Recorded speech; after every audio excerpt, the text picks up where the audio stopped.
One trait that I don't hear being talked about that much with ESTJs is the amount of energy they have. ESTJs are action-orientated and endlessly industrious. Few types detest being idle or unproductive as much as them. Having extroverted thinking as your top function makes you a to-do list psycho.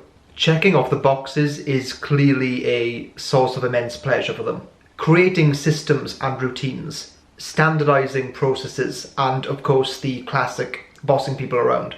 Extroverted thinking is an organizational intelligence, constantly asking, how can I arrange or rearrange these things in the most efficient, effective, and seamless manner?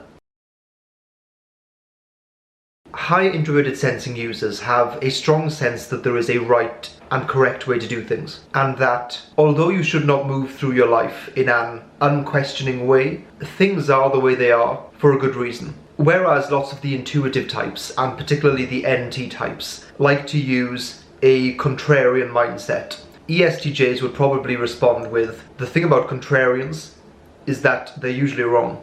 Introverted sensing I also associate with maintenance. The most introverted sensing thing you come across in day-to-day life is opening up your fridge to realise it's been filled by a high SI user. Filled with food, that is, not filled with them hiding in your fridge. SI has this idealised way of how things should be and effortlessly notices any deviation from that.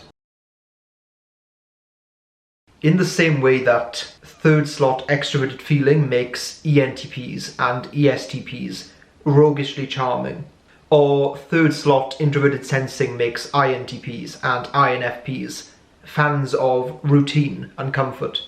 Third slot extroverted intuition in ESTJs makes them extremely quirky, witty, and creative when they want to be.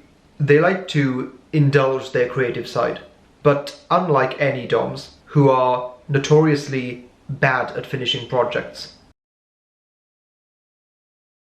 ESTJs are rightly drawn to leadership positions, and they excel in those positions. But they have one glaring weakness that, if left unfixed, will trip them up every time.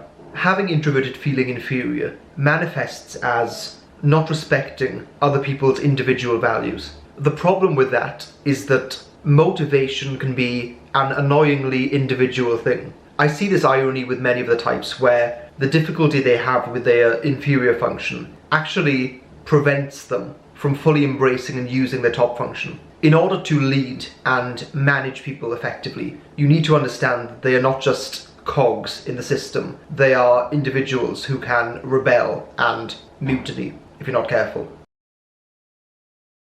ESTJs have introverted intuition as their polar function, so you can think of it as the function they struggle with the most. ESTJs can suffer from being relentlessly task-orientated and not stepping back to see the bigger picture and how trends are fitting together over time. They may fail to realise that they are efficiently, productively, masterfully going round in circles. ESTJs strike an exceptional balance between organising you in your life, whether you've asked them to or not, and also taking care of you. They have an underrated forcefulness to them and abundant energy. They are, in my opinion, often overlooked powerhouses.